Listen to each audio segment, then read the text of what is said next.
Diz assim a palavra do Senhor nesse pequeno trecho: porque convinha que aquele por cuja causa e por quem todas as coisas existem, conduzindo muitos filhos à glória, aperfeiçoasse por meio de sofrimentos o autor da salvação deles, pois tanto o que santifica como os que são santificados, todos vêm de um só.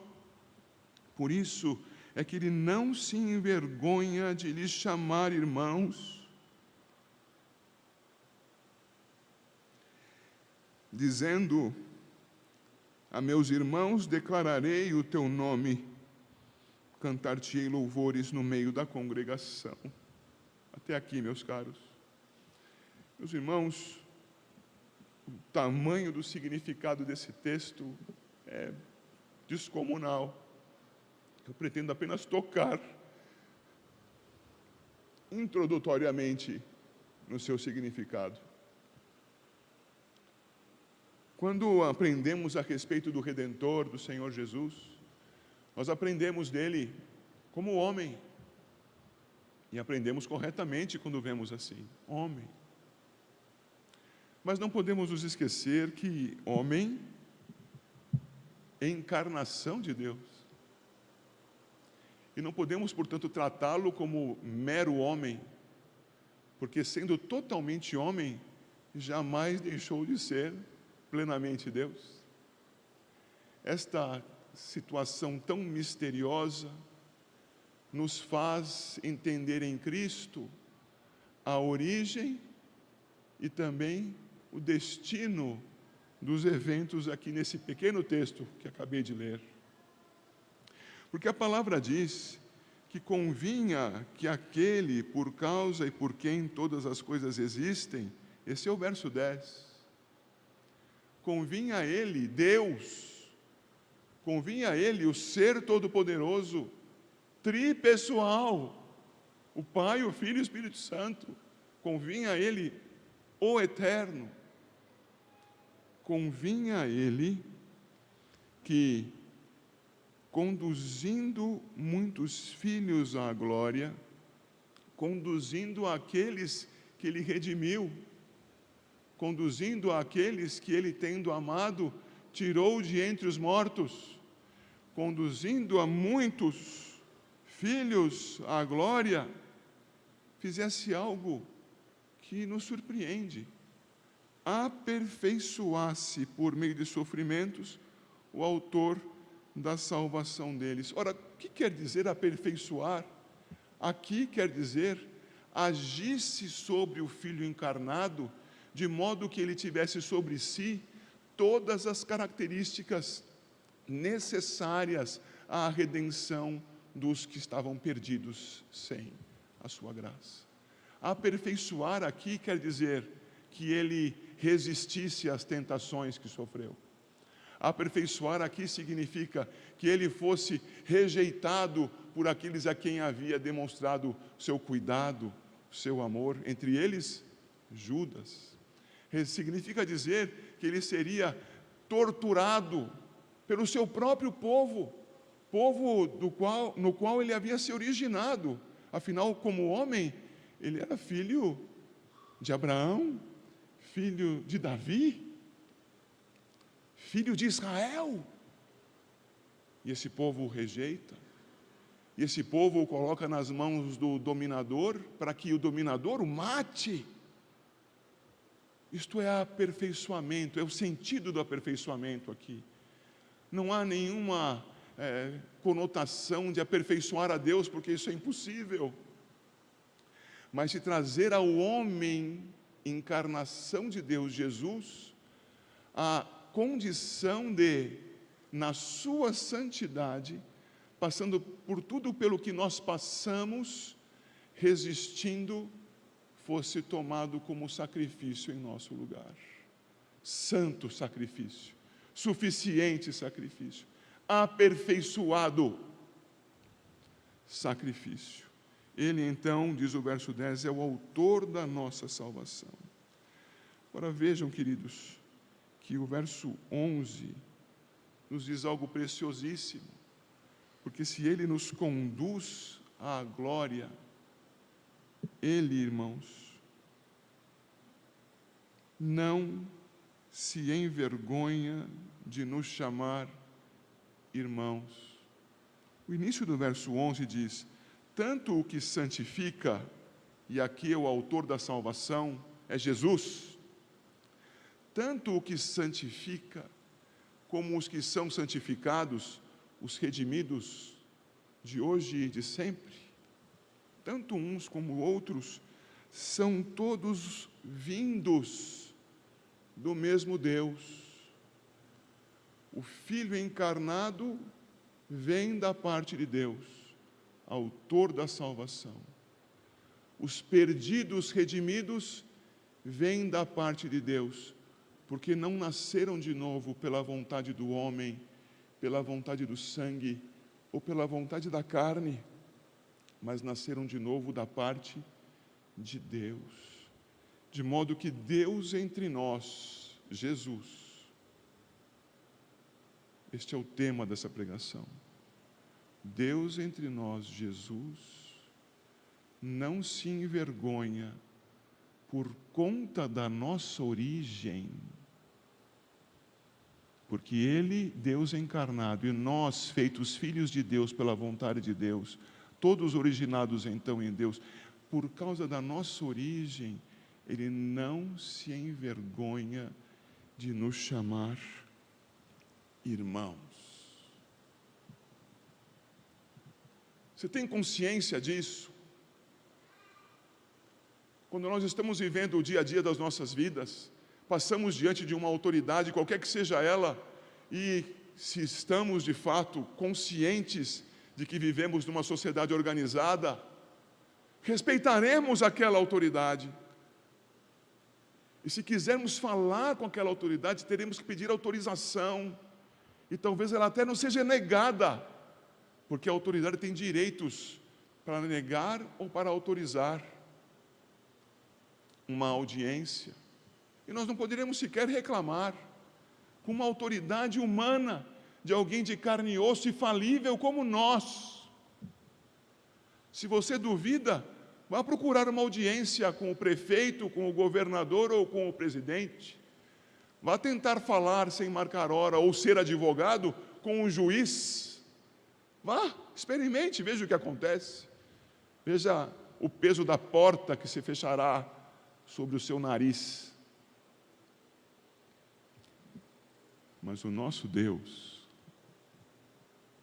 diante de quem todas as autoridades se prostrarão, que as levanta e as abate, a autoridade real, o Todo-Poderoso, Ele em Cristo nos recebe para si, e nós podemos orar, podemos clamar por Ele, podemos adorá-lo, e nós o fazemos em Cristo, e nós o fazemos com Cristo. O verso 12 diz: a meus irmãos declararei o teu nome, cantar-te-ei louvores no meio da congregação. O nosso Senhor é adorador da eternidade gloriosa conosco. O nosso Senhor Jesus é adorador, homem da divindade eterna. A dupla natureza existe de modo misterioso. Ele nos conduz na nossa adoração. Ele o faz espiritualmente agora em nosso meio. Ele o faz. Isto é assombroso, irmãos. Não se envergonhando de nós, nem de nos chamar de irmãos. Você entende isso? Por que eu fiz a introdução desta pregação neste texto? Porque, irmãos, em geral, as pessoas quando vão para uma genealogia, eu convido você a ir para a genealogia em Mateus capítulo 1, vão para uma genealogia, elas pensam, que desperdício de tempo, de tinta, de caneta, de papel, para registrar uma genealogia. A quem interessa isso? Que bobagem, deixa eu pular esse trecho. Deixa eu ir para o que é importante nas Escrituras, esse podia ser retirado. Ah, meus irmãos, não poderia. Toda genealogia é importante. Eu espero hoje te ajudar a entender, por meio desta, o quanto elas são importantes nas Escrituras. Genealogia. Acompanha, por favor, a leitura do texto em Mateus capítulo 1, de 1 a 17. Livro da genealogia de Jesus Cristo, filho de Davi, filho de Abraão. Abraão gerou a Isaque, Isaque a Jacó, Jacó a Judá e a seus irmãos. Judá gerou a Tamar, a Perez e a Zerá. Perez gerou a Esrom, Esrom a Arão.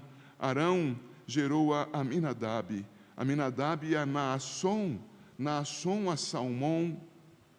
Salmão gerou de Raabe a Boaz. Este de Rute gerou a Obed, e Obed a Jessé. Jessé gerou ao rei Davi, e o rei Davi a Salomão, da que fora mulher de Urias. Salomão gerou a Roboão, Roboão a Abias, Abias a Asa. Asa gerou a Josafá, Josafá a Jorão, Jorão a Uzias. Uzias gerou a Jotão, Jotão a Acás, Acás a Ezequias. Ezequias gerou a Manassés, Manassés a Amon, Amon a Josias. Josias gerou a Jeconias e a seus irmãos. No tempo do exílio na Babilônia, depois do exílio na Babilônia, Jeconias gerou a Salatiel, e Salatiel a Zorobabel.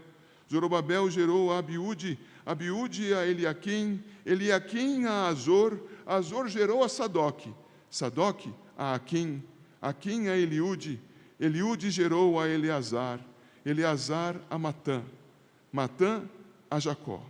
E Jacó gerou a José, marido de Maria, da qual nasceu Jesus, que se chama o Cristo, de sorte que todas as gerações, desde Abraão até Davi, são 14, de Davi até o exílio na Babilônia, 14, e desde o exílio na Babilônia até Cristo, 14. Pastor, tem alguma coisa importante aqui mesmo?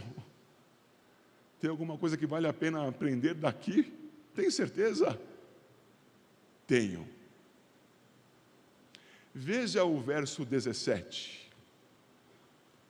O verso 17 nos dá uma instrução muito preciosa.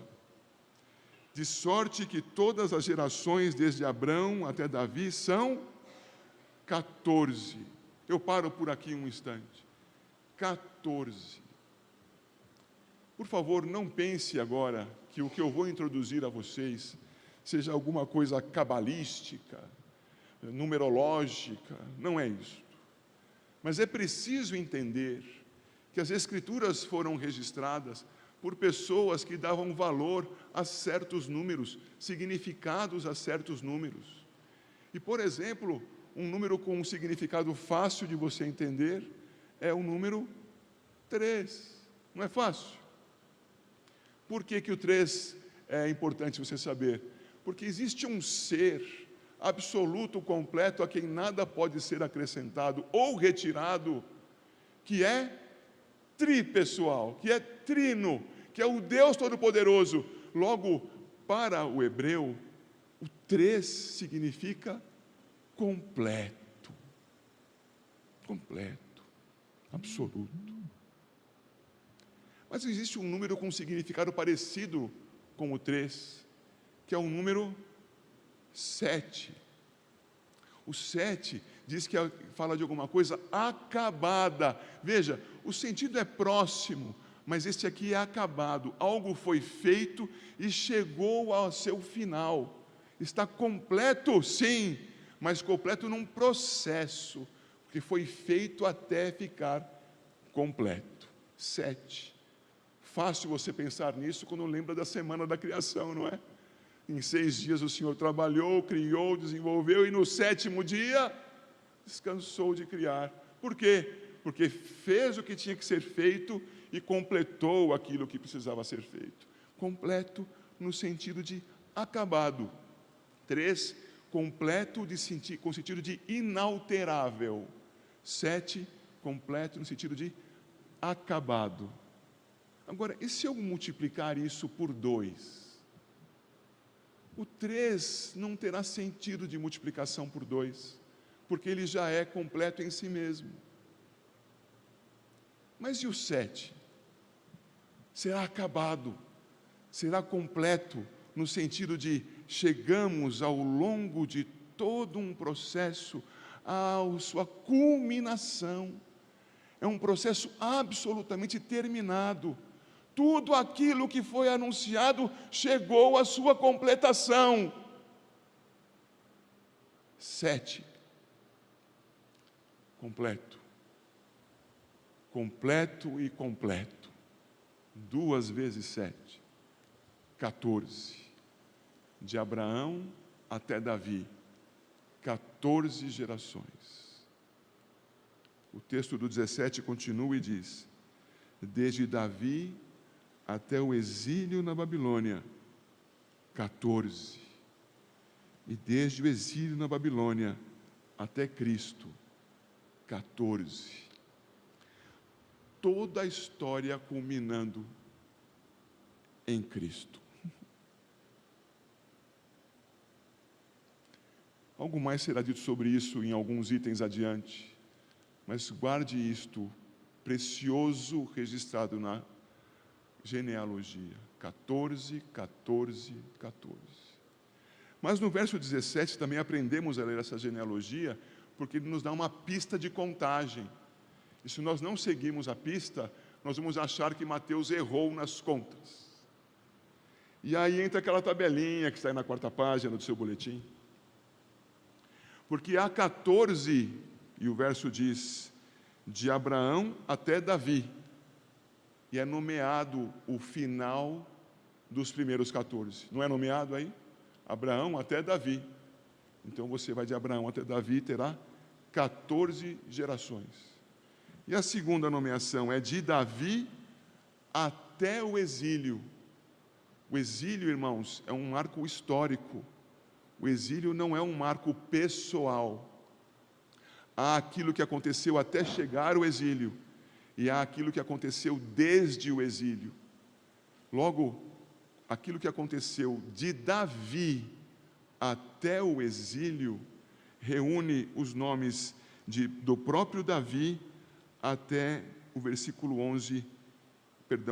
10, Josias. E o 11a, perfeitamente, Josias gerou Jeconias, Josias. Este é o término do segundo grupo de 14 gerações. Mas o exílio, como é um marco histórico e não pessoal, ele tem o seu início, que acontece a partir de Josias, e ele se continua com Jeconias. E temos de Jeconias adiante o terceiro grupo de 14. E o desafio fica para você completar as lacunas aí. Completando as lacunas, você perceberá que Mateus fez com precisão a contagem e apontou então 14, 14, 14. Não é apenas algo que chegou à sua completação no 7. É isso 2 vezes, 14.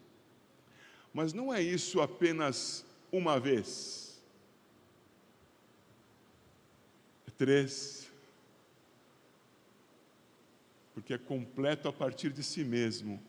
É 14, 14, 14.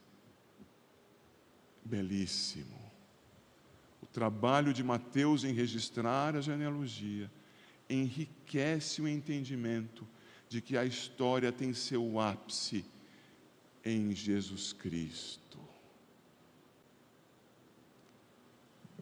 E na genealogia, queridos, nós aprendemos ao menos mais 3 coisas preciosas. A primeira coisa preciosa que aprendemos aqui, dessas muitas que há, e destaco apenas mais 3, é quanto à procedência de Jesus. Procedência. Observe bem que se você for consultar as genealogias que existem antes desta no Antigo Testamento, você pode verificar lá em Gênesis capítulo 5, pode verificar os capítulos iniciais do primeiro livro das Crônicas e outras, há muitas. Sempre haverá algo parecido com o que há nesta, mas com uma diferença desta que já mostro a vocês. Parecido, fulano gerou a Cicrano, Cicrano gerou a Beltrano, A gerou a B, B gerou a C. Onde está a origem disso tudo? Está em A, está no primeiro. Então a genealogia tem seu sentido a partir de Adão. Adão gerou a Sete, e assim vai. Esta genealogia tem o sentido inverso, porque ela não vai dizer quem gerou a quem, mas vai dizer quem foi gerado. Versículo 1, livro da genealogia de Jesus Cristo. Então esperávamos ler, Jesus gerou a... Mas não, genealogia de Jesus Cristo, filho de Davi, filho de Abraão. A genealogia, conforme Mateus, apresenta o fim e não o começo, como ênfase. A ênfase está em verificarmos que Jesus Cristo, o fim de todas as coisas, tem uma procedência. Ele vem depois de todo um caminho genealógico. Ele não é o gerador de uma grande família no sentido carnal. Ele é o fim de toda uma geração carnal. Homens e mulheres durante séculos e séculos, chegando até o seu ápice, aquele que é o esperado, aquele que veio e já cumpriu todas as coisas, Jesus Cristo, filho de Davi, filho de Abraão. Prova a procedência. E quando pensamos em procedência, pensamos nesses dois nomes tão importantes que há aqui no verso 1. Quando falamos de filho de Abraão, devemos lembrar que de Abraão são todos aqueles que são filhos da fé. Ora, o que significa ser filho da fé? Filhos daquele que, crendo no Deus verdadeiro segundo a sua promessa, são, conforme Abraão, redimidos pela graça de Deus. Mas não é este o sentido aqui. Não é o sentido de salvação para aquele que crê aqui. Ele é o filho de Abraão porque nele se cumpre a promessa. Ele é o filho de Abraão porque ele é a bênção sobre todas as nações. Ele não é um redimido com a fé que Abraão teve. Ele é o redentor, que é portador daquilo que em Abraão foi apresentado por Deus.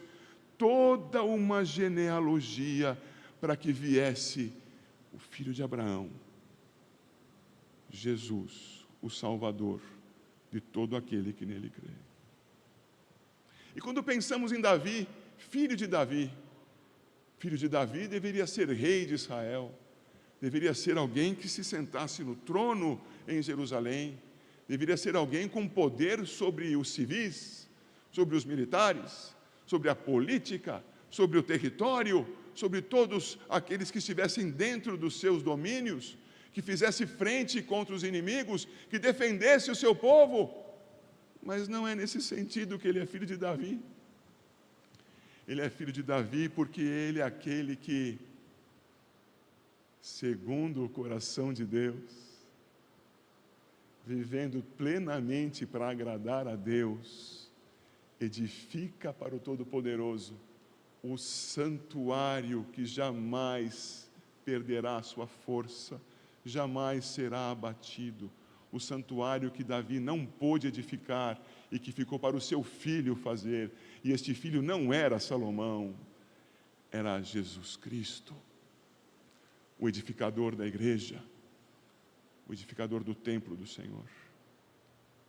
Logo, quando Mateus apresenta isto aqui, ele apresenta aqueles a quem Jesus sucede, mas também aqueles a quem Jesus transcende, vai além, porque ele é o cumprimento.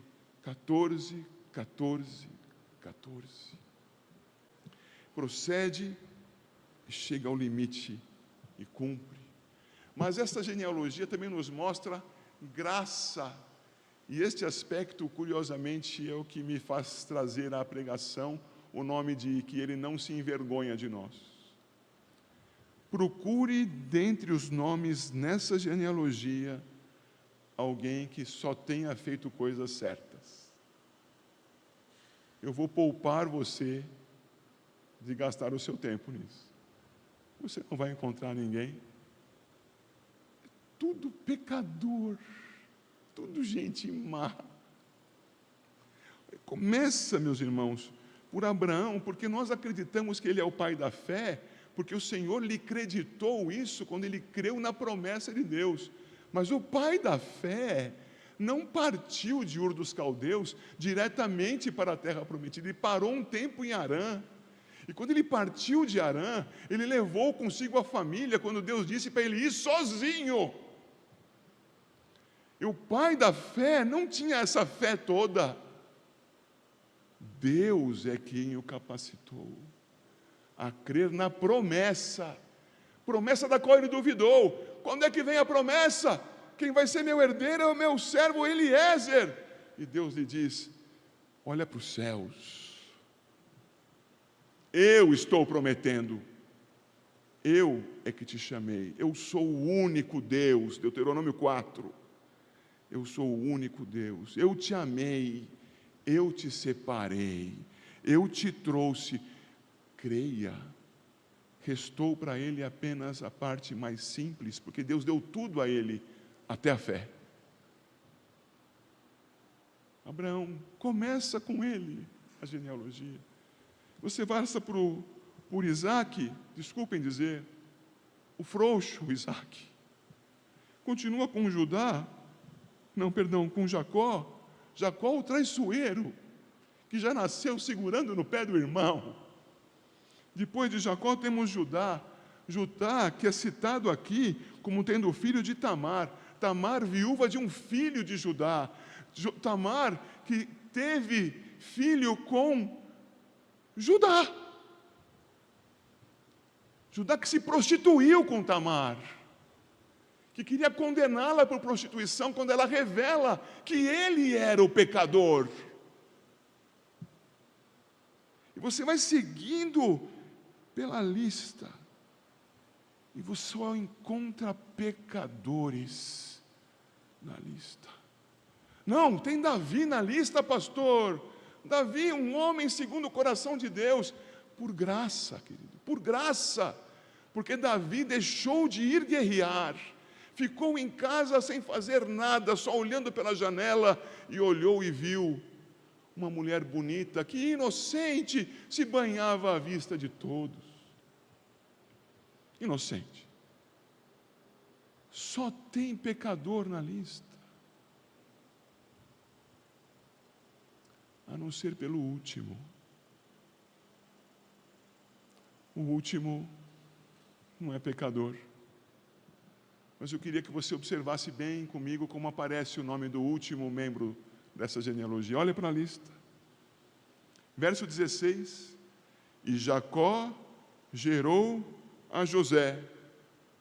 Então o texto continua dizendo: e José gerou a Jesus. É isso que está escrito aí? Não, irmãos. José não gerou a Jesus. Todos ímpios, todos corruptos, todos pecadores, mas José, civilmente, como diz lá em Lucas capítulo 3, verso 23, tido como pai de Jesus, não é o seu pai. A ele foi dada a responsabilidade de cuidar do menino que nascia. De quem era filho Jesus? De José? O texto diz. José, marido de Maria, da qual nasceu Jesus, que se chama o Cristo. Sim, o Senhor Jesus, Filho de Deus. Virá, pois, sobre ti o Espírito Santo e conceberás. E Maria responde: eis aqui a serva do Senhor. Maria, mãe do encarnado, não mãe de Deus, mãe de Jesus, Deus encarnado. E José tem interrompido a genealogia nele, porque Jesus é filho de Maria. Ora, mas então por que José está aqui nessa genealogia? É porque a genealogia é dupla, meus irmãos. Você precisa conhecer isso, é importante que eu lhe diga isso agora. Lá em Lucas, no capítulo 3, a genealogia é de Maria.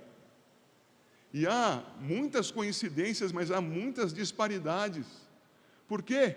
Porque Maria, sim, era uma mulher, apesar da sua humildade, da sua pobreza, de linhagem real.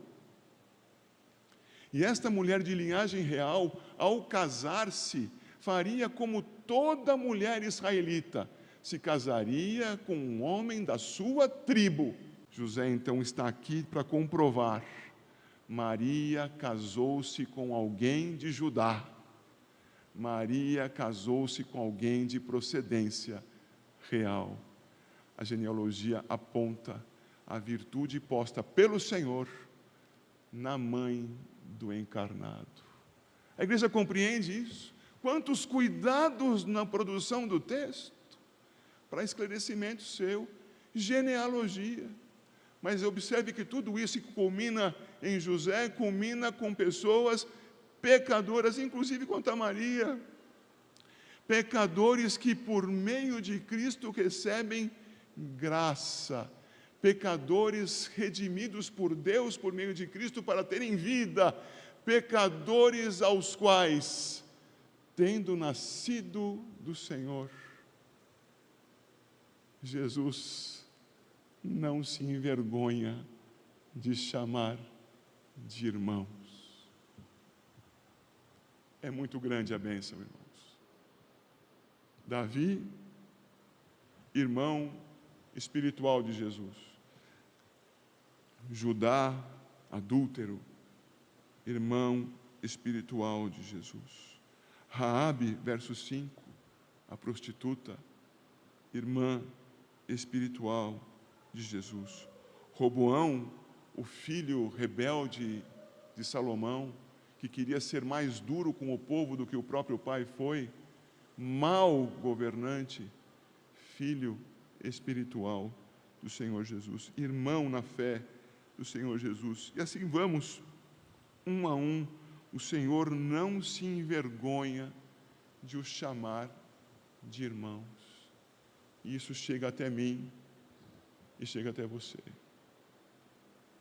Nós não somos puros e santos por nós mesmos. Nós somos pecadores e creio que você está bem consciente disso. Mas o nosso amado Senhor é o ápice de toda a história da redenção para trazer você para a vida e trazendo assim, não se envergonhar de chamar a você, a mim, de irmão. Por fim, há também a prova do decreto e da providência de Deus. Com todo este caminhar genealógico, nós percebemos que isto nunca poderia ser algo casual. Irmãos, uma experiência pessoal. Eu era moço. É verdade, isso já aconteceu um dia. Era diácono na igreja de Vila Mariana e estava lá cumprindo as minhas funções. Quando eu poderia imaginar que viriam nos visitar 3 mocinhas da igreja de São Bernardo do Campo? Quando eu poderia imaginar isso?